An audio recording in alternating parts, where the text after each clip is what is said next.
Fidèles téléspectateurs de la chaîne Al-Nasr, bienvenue à votre émission spéciale dédiée au CODNI, Comité d'organisation du dialogue national inclusif. Aujourd'hui, pour ce numéro, nous avons le plaisir de vouloir échanger avec le vice-président du comité technique, M. Senoussi Mamad Ali. Bonjour monsieur et merci d'avoir accepté d'échanger avec nous. Merci à vous aussi. Okay. Alors monsieur, parlez-nous un peu du comité technique.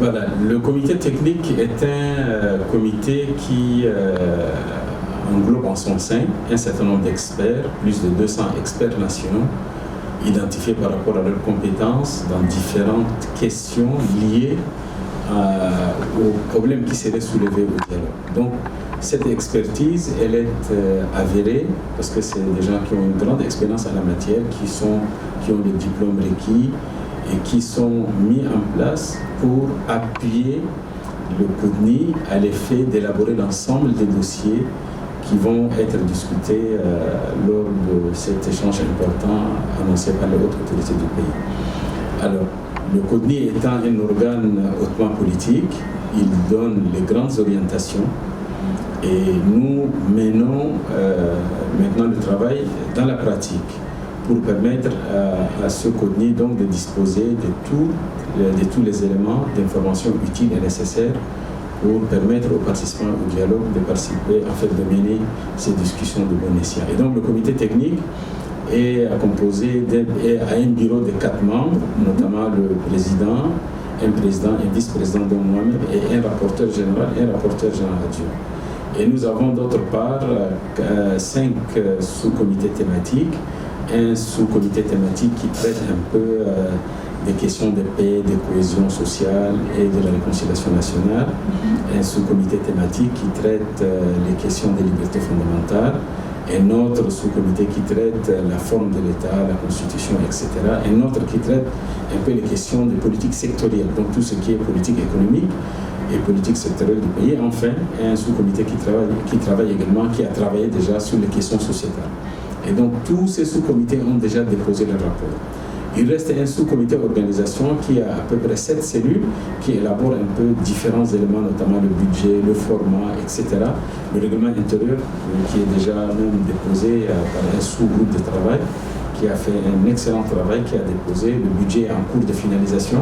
Donc il y a des cellules qui travaillent maintenant pour élaborer les autres rapports à l'effet de nous permettre de disposer d'un rapport unique pour permettre un peu aux participants au dialogue d'avoir une matière essentielle. Avec les préparatifs du dialogue national. Par rapport aux préparatifs, il faut avouer que nous avons mis le paquet, tous les experts ont été mis sous pression et les experts ont déjà déposé, comme je le disais tout à l'heure, ont déposé leur rapport des questions thématiques. Et on attend juste le sous-comité organisation dont les différentes cellules vont déposer également bientôt les rapports. Donc nous avons entamé au sein du bureau du comité technique à faire la synthèse de tous les rapports des sous-comités thématiques pour disposer d'un seul rapport unique.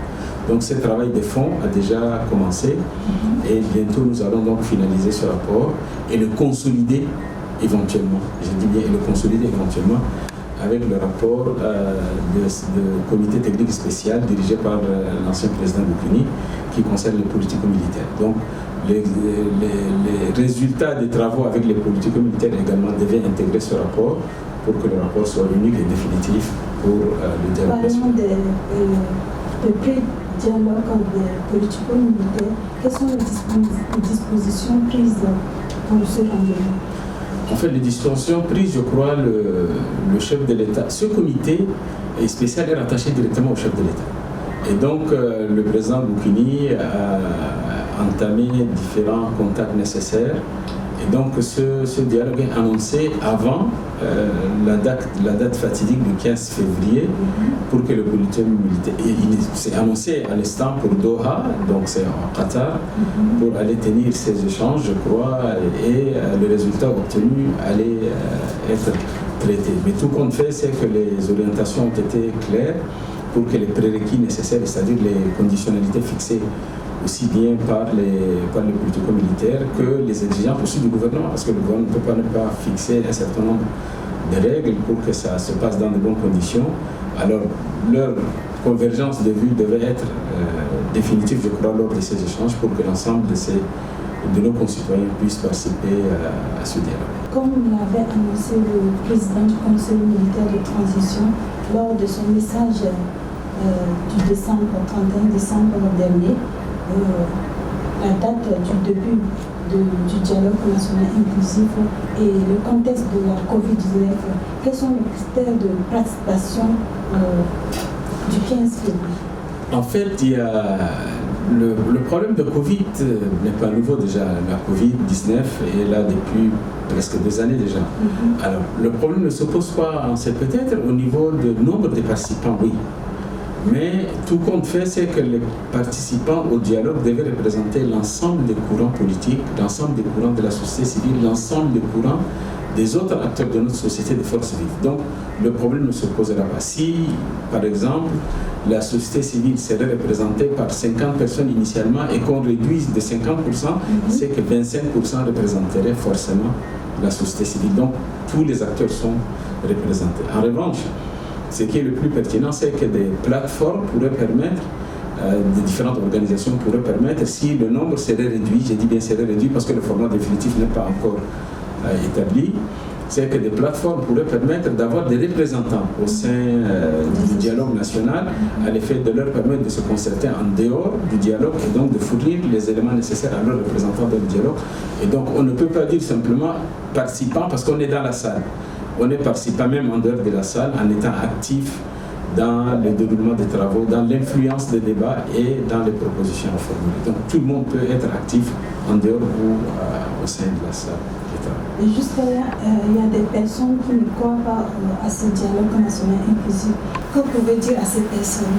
Vous savez, moi j'ai vécu très jeune dans ma ville natale, j'étais né à Adré.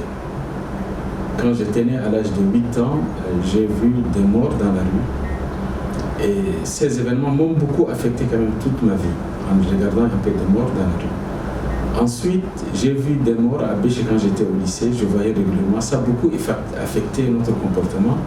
Et vous voyez qu'en regardant cela, on cherchait à se surpasser pour que le Tchad soit meilleur. Et on s'est rendu compte, pratiquement 40 ans plus tard, après qu'on ait quitté le corps primaire, le président de la République a été tué alors qu'il faisait la guerre.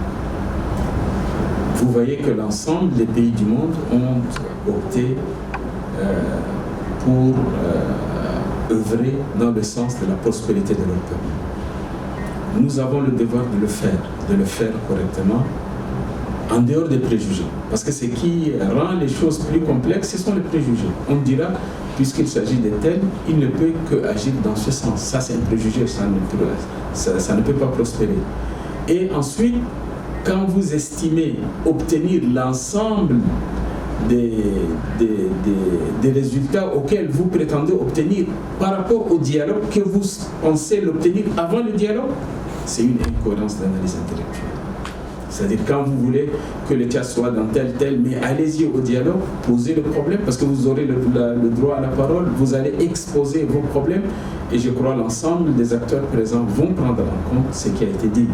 Et donc des solutions appropriées seront proposées. Mais quand j'ai dit, je pose des conditionnalités telles que, c'est-à-dire c'est comme si ce dialogue, on ne veut pas qu'il ait lieu. Pour certains, ça donne cette impression.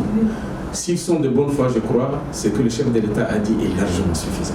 Je ne dis pas en son nom, je ne parle pas non plus au nom du gouvernement parce que je n'ai pas mandat de le faire, mais j'estime en toute honnêteté que les rassurances données par les hautes autorités sont suffisantes pour que le dialogue ait lieu. Alors il faut que tous les enfants de ce pays aillent au dialogue, établissent un nouveau contrat social pour permettre à tous les Tchadiens de tous bords, du nord au sud, on dit musulmans, de tous bords, sans distinction aucune, en toute fraternité, en toute amitié, en toute conscience, que ce peuple tchadien qui attend de ce dialogue puisse être satisfait de ce qui va sortir de ce dialogue. Et c'est ce challenge-là qu'il faut le tenir. Je crois que cette opportunité, si on la rate, on aura encore à tourner longtemps pour revenir au point de départ, et je crois qu'on aurait perdu beaucoup de temps pour la prospérité de notre pays. Nous sommes au terme de notre émission. Monsieur Seloussi, votre dernier mot pour la population tchadienne. Pour la population tchadienne, je crois qu'au Tchad, nous sommes à plus de 95% pratiquants religieux. Nous sommes tous croyants. Moi, je crois en Dieu. Je crois que Dieu a un rôle important dans notre destinée. À tout le monde, j'ai dit priez.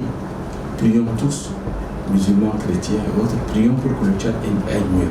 Ça, c'est la première observation. La deuxième observation, prenons en compte que nos vœux intimes soient dans le sens de l'intérêt national. Parce que certains pensent qu'on arrange un tel État, une telle forme de l'État pour tel et tel, ça ne changera pas la logique des choses. Il y aura un président de la République pendant le dialogue, après le dialogue. Il y aura ce président de la République ne peut pas être à la fois de toutes les ethnies. Il ne peut être que d'une seule ethnie. C'est une réalité sur cette terre. Ayons l'amabilité donc de faire en sorte que c'est lui qui, pendant le dialogue ou après le dialogue, reste à la tête de l'État, qu'on soit conscient qu'il doit agir dans l'intérêt du Tchad. Et que nous œuvrons pour que le Tchad soit le premier gagnant de tout ça.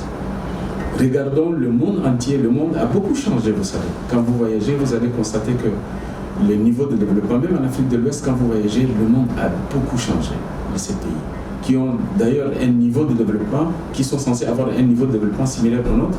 Alors il faut que nous changeons notre pays pour que demain nos enfants trouvent un cadre approprié de leur éducation, pour trouver de l'emploi, pour que nos malades ne puissent pas beaucoup souffrir, qu'on se soigne, que la sécurité soit définitive, qu'on puisse se déplacer d'un point à un autre sans difficulté, que du nord au sud, quand on se voit, il n'y aura pas ces regards de haine, mais des regards d'amitié et de sourire entre nous, et on va avancer ensemble. C'est un rêve, mais j'y crois fondamentalement.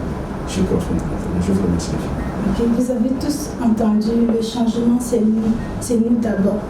Alors, merci au vice-président du comité technique d'avoir répondu à nos questions et merci à nos téléspectateurs qui nous regardent en ce moment.